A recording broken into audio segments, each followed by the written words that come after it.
ఓం నమ శివాయ. కార్తీక పురాణం 17వ అధ్యాయం. అంగీరసుడు ధన లోభునకు చేసిన తత్వోపదేశము. ఓ మునిశ్రేష్ఠులారా, ఓ ధనలోభి, నీకు కలిగిన సంశయంబులకు సమాధానము చెప్పుచున్నాను, వినుము. కర్మ వలన ఆత్మకు దేహధారణము సంభవించుచున్నది. కావున శరీరోత్పత్తికి కర్మ కారణమగుచున్నది. శరీరధారణము వలననే ఆత్మ కర్మను చేయును. కనుక కర్మ చేయుటకు శరీరమే కారణమగుచున్నది. స్థూల సూక్ష్మ శరీర సంబంధము వలన ఆత్మకు కర్మ సంబంధము కలుగునని తొల్లి పరమేశ్వరుడు పార్వతీదేవికి వివరించెను. దానిని మీకు నేను వివరించుచున్నాను. ఆత్మ అనగా ఈ శరీరమును అహంకారముగా ఆవరించి వ్యవహరించుచున్నది అని అంగీరసుడు చెప్పగా, ఓ మునీంద్ర, నేనింతవరకు ఈ దేహమే ఆత్మయని భావించుచుంటిని. కనుక ఇంకను వివరముగా చెప్పబడిన వాక్యార్థ జ్ఞానమునకు పాదార్థ జ్ఞానము కారణమగుచుండును. కాన అహం బ్రహ్మ అను వ్యాఖ్యార్థమును గురించి నాకు తెలియచేయండి అని ధనలోభుడు కోరెను. అప్పుడు ధనలోభునితో అంగీరసుడు ఇట్లు చెప్పెను. ఈ దేహము అంతఃకరణ వృత్తికి సాక్షియే. నేను, నాది అని చెప్పబడు జీవాత్మయే అహం అను శబ్దము. సర్వాంతర్యామి అయి సచ్చిదానంద రూపమైన పరమాత్మ నా అను శబ్దము. ఆత్మకు ఘటాదుల వలె శరీరమునకు లేదు. ఆ ఆత్మ సచ్చిదానంద స్వరూపము.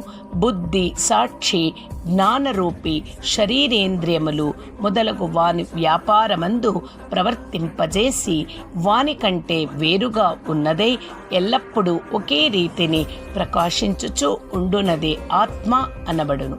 నేను అనునది శరీరేంద్రియాదులలో కూడా నామరూపముతో నుండి నశించునవే కాక, ఇట్టి దేహమునకు జాగ్రత్ స్వప్న సుషుప్త వ్యవస్థలు స్థూల సూక్ష్మాకార శరీరంబులను మూడుంటి యందును నేను, నాది అని వ్యవహరించేదే ఆత్మయని గ్రహించుకొనుము. ఇనుము సూదంటు రాయిని అంటి పెట్టుకొని తిరుగునటలా శరీర ఇంద్రియాలు దేని నాశ్రయించి తిరుగుచుండునో అదే ఆత్మ. అట్లే అవి ఆత్మ వలన తమ పనిని చేయును. నిద్రలో శరీరేంద్రియాల సంబంధము లేక గాఢ నిద్రపోయి మేల్కొన్న తర్వాత నేను సుఖముగా నిద్రపోతిని, సుఖముగా ఉంటిని అనుకొనున్నదే ఆత్మ.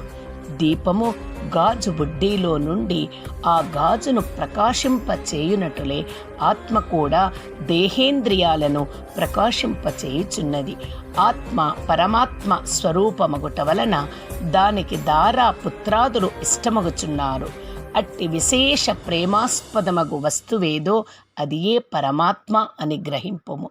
తత్వమసి మొదలైన వాక్యములందలి త్వం అను పదమునకు కించిత్ జ్ఞాత్వాది షష్ఠమందు జీవాత్మ అని అర్థం.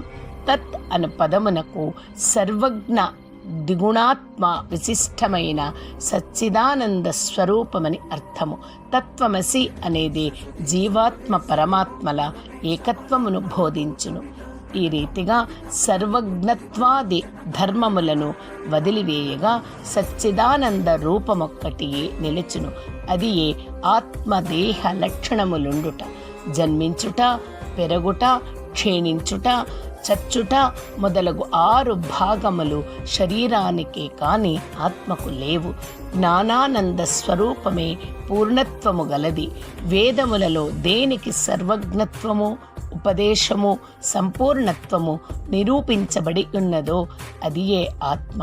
ఒక కుండను చూచి అది మట్టితో చేసినదే అని ఏ విధముగా గ్రహింతుమో అటులనే ఒక దేహాంతర్యామి అగు జీవాత్మ పరమాత్మ అని తెలుసుకొనుము.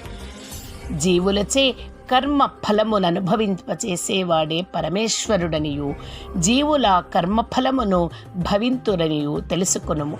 అందువలన మానవుడు గుణ సంపత్తు గలవాడై గురు శుశ్రూషనొనర్చి సంసార సంబంధమగు ఆశలన్నీ విడచి విముక్తి నొందవలేను.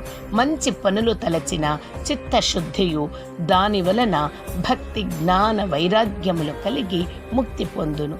అందువలన సత్కర్మానుష్ఠానము చేయవలేను. మంచి పనులు చేసిన గాని ముక్తి లభించదు అని అంగీరసుడు చెప్పగా ధనలోభుడు నమస్కరించి ఇట్లనెను. ఇట్లు స్కాంద పురాణాంతర్గత వశిష్ఠ ప్రోక్త కార్తీక మహాత్మ్యమందలి 17వ 17వ రోజు పారాయణం సమాప్తం. ఓం నమః శివాయ. ఓం నమః శివాయ. ఓం నమః శివాయ. హర హర మహాదేవ.